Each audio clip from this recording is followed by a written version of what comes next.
Nama saya Valencia Kathleen, saya dari CMG tingkat 2, akan kembali menjelaskan tentang 28 doktrin pada bab 10 yang berjudul dengan pengalaman keselamatan. Mari kita simak pelajaran berikutnya.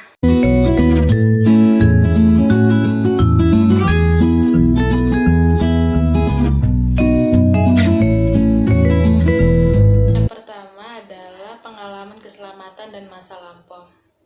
Seperti yang kita ketahui bahwa dalam keselamatan itu hanya kita dapat berasal dari Tuhan saja, seperti yang dikatakan dalam Alkitab yang terdapat dalam Kisah Para Rasul 4 ayat 12 dan Yohanes 14 ayat 6. Dan dalam topik pertama ini kita akan memiliki 3 poin penting, yaitu pertobatan, pembenaran, serta apa hasil dari pertobatan serta pembenaran tersebut.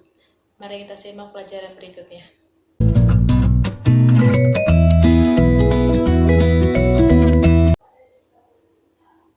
Yang pertama adalah pertobatan. Sebelum kita masuk ke dalam pelajarannya, kita harus mengetahui apa arti pertobatan itu.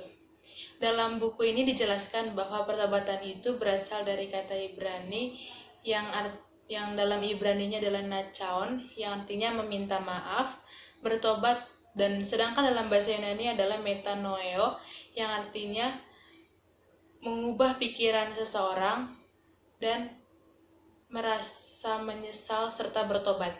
Seperti di dalam Alkitab Amsal 28 ayat 13 menjelaskan bahwa pertobatan yang sejati itu timbul dari satu perubahan yang radikal dalam tingkah laku terhadap Allah dan dosa. Oleh karena itu, di dalam ayat Kisah Para Rasul 5 ayat 31 menjelaskan bahwa kita harus memiliki Roh Kudus, karena Roh Kudus itu menarik orang berdosa dan diserahkan kepada Yesus Kristus supaya orang berdosa tersebut dapat memperoleh pertobatan dengan hati yang sungguh-sungguh ikhlas meratapi dosa yang kita miliki. Apa sih motivasi kita supaya kita bertobat? Di dalam Kristus, orang berdosa bukan saja diampuni, tetapi dibebaskan dari dosanya. Seperti yang Rasul Paulus katakan bahwa Kristus mati untuk kita, walaupun kita masih memiliki banyak dosa, iman kita lemah, terus kita tidak berdaya menghadapi segala kehidupan kita, dan lain sebagainya, seperti yang dikatakan dalam Roma 5 ayat 6-10, dengan kebijakan Allah sendirilah yang akan menuntut kita kepada pertobatan, seperti yang dikatakan dalam Roma 2 ayat 4.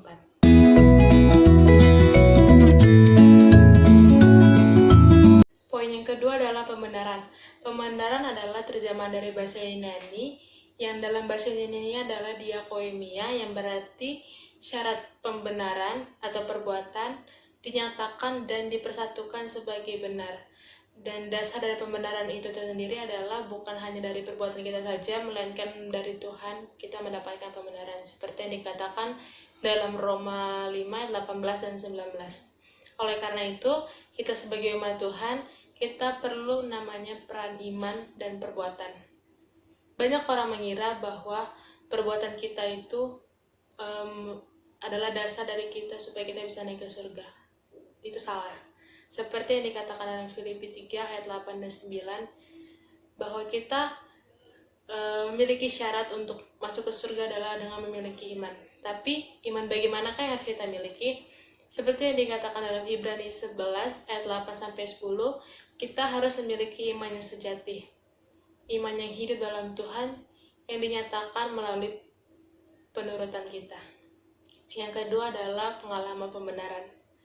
Melalui pembenaran oleh iman dalam Kristus, kita dapat diperbarui, dapat dipertalikan kita kepada Tuhan. Seperti yang dikatakan dalam 2 Korintus 5 ayat 21, di mana kita sebagai orang-orang berdosa yang bertobat, kita mengalami pengalaman dan pengampunan yang lengkap.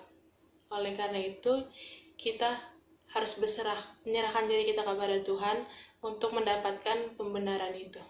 Hasil dari kita menuruti kedua poin yang di atas adalah kita akan mendapatkan penyucian. Yang kedua, kita akan diangkat ke dalam keluarga Allah. Yang ketiga, kita akan mendapatkan keselamatan. Yang keempat, kita akan mendapatkan hidup yang kekal. Oleh karena itu, biarlah kita sebagai umatnya selalu menyerahkan diri kita, selalu memiliki iman yang kuat kepada Tuhan agar kita bisa mendapatkan keselamatan itu bersama dari Tuhan saja.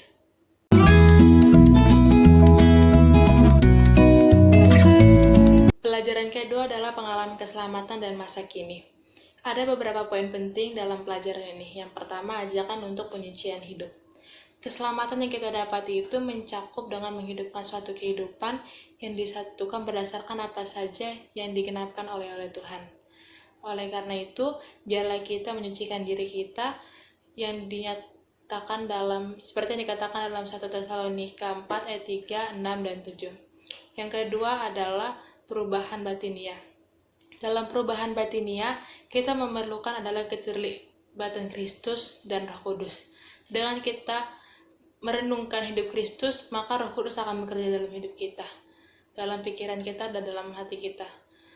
Lalu dengan kita menerapkan kedua itu, kita akan mendapatkan serta dalam tabiat ilahi. Dengan kita menyatakan atau menjalankan akan janji Tuhan, kita akan merasakan sebuah perubahan, seperti yang di dalam 2 Petrus 1 ayat 4. Lalu dengan kita menerapkan keterlibatan Kristus serta Roh Kudus dan kita mendapatkan tabiat ilahi, kita akan mendapatkan perubahan yang sejati, di mana kita akan menerima Kristus, maka kita akan dapat memfokuskan pikiran kita dengan Tuhan. Dan lalu tujuan dari pengalaman keselamatan masa kini adalah dengan kita menerapkan kedua poin yang di atas, kita akan mendapatkan kesempurnaan hidup dalam Kristus saja.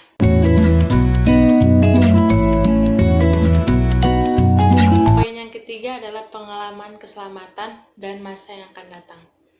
Keselamatan kita dapatkan akan lengkap dan sempurna jika kita telah dibangkitkan atau diubahkan untuk masuk ke dalam surga. Dan hal ini telah digenapkan oleh Tuhan dalam Ibrani 9 ayat 28. Dan salah satu syarat untuk mendapatkan pengalaman keselamatan dan masa datang adalah dengan pemuliaan dan penyucian, seperti yang terdapat dalam Kolose 1:27 serta Roma 8 ayat 11, di mana Paulus telah menjanjikan kepada kita bahwa kita akan diselamatkan dalam Roh yang menguduskan kita, seperti yang dikatakan dalam Kolose 3 ayat 1-4 dan Ibrani 6 ayat 4-5. Dengan kita merenungkan kemuliaan Tuhan dan menyerahkan hati kita kepada Tuhan, kita telah disiapkan untuk mengalami suatu perubahan yang akan kita alami pada saat kita akan menunggu kedatangan Yesus kepada kedua kali. Oleh sebab itu, biarlah kita sebagai umat Allah, sebagai anak Allah, menyucikan pikiran kita serta jiwa dan hati kita untuk memusatkan hidup kita hanya kepada Kristus saja, agar kita bisa mendapatkan sebuah keselamatan yang berasal daripada Tuhan saja. Dan biarlah kita menyiapkan hati serta pikiran kita kepada Tuhan, agar kita tidak dapat melenceng dari jalan Tuhan. Kiranya dengan pelajaran hari ini kita akan mendapatkan motivasi dan kita akan menerapkan dalam kehidupan kita sehari-hari. Firman yang saya bawakan dalam nama Tuhan Yesus memberkati kita. Amin.